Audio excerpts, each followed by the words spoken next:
Талат Џафери продолжува со кршење на Уставот на Република Македонија и Деловникот на Собранието.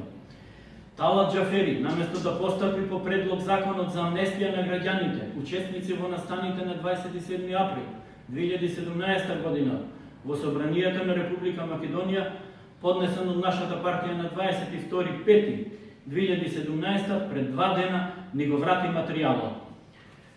Ова е писмениот допис на Талат Џафери до Народно движење за Македонија, во кој вели дека Народно движење за Македонија не е овластен предлагач на закони. Ова е всушност една голема манипулативна конструкција.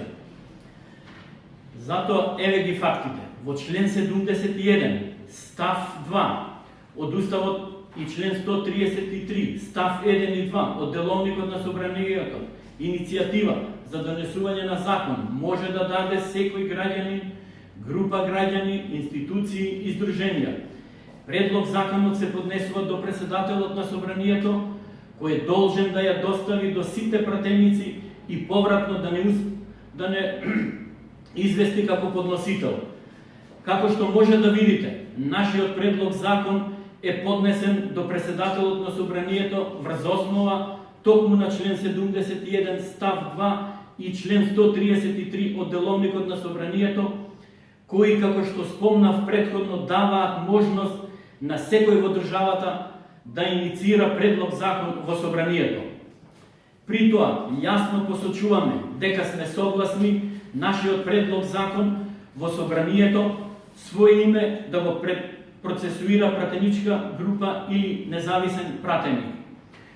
Ова е почитувани правната процедура и практика во врска со законодавни иницијативи до Собранието. За споредба, кога во 2009 година поднесовме предлог закон за изменување и дополнување на законот за плати и други надоместоци на јавни и именувани лица, со кои Народно движење за Македонија побара укинување на апанажата, тогашниот председател Трајко Велјановски повратно не информира дека нашиот предлог е доставен до сите пратеници. Ова е писмениот допис на Трајко Велјановски до нас во партијата, во кој јасно вели дека предлог законот на Народно движење за Македонија е примен и доставен до сите пратеници. Значи, правната процедура е јасна и Талат Џафери бил должен во рок од 3 дена од приемот на нашиот предлог закон да го достави до сите пратеници.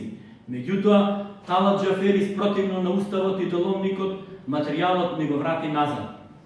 Според нашите сознанија, главните причини зошто Талат Џафери не ферма ниту Устав, ниту Деловник била неговата нервоза и лутина, што во нашиот допис има фуснота во која кажуваме дека не го признаваме Талат Џафери за председател на Собранието, се до уставната оценка на одлуката за негов избор од страна на Уставниот суд. Како што можете да видите, нашиот материјал, согласно Собранискиот деловник, е адресиран до председателот на Собранието, но најдоле има фуснота во која се вели дека Народно движење за Македонија не го признава Талат Џафери за председател на Собранието. Почитувани присутни, после ова, неспорно, противправно постапување на Талат Џафери да не ги прима законодавните иницијативи на Народно движење за Македонија во Собранието, се поставува прашањето зошто постојат Уставот и Деловникот на Собранието кои не се почитуваат. Владеачката СДСМ во секоја прилика повторува дека Македонија мора да биде правна држава во која законите ќе важат за сите подеднакво. Од тука повикуваме на еднакво важење на Уставот и Деловникот и во кој случај, односно да се постави по предлог законот за Народно движење за Македонија, кој следната недела повторно ќе му го врати на Талат Џафери во Собранието. Ви благодарим.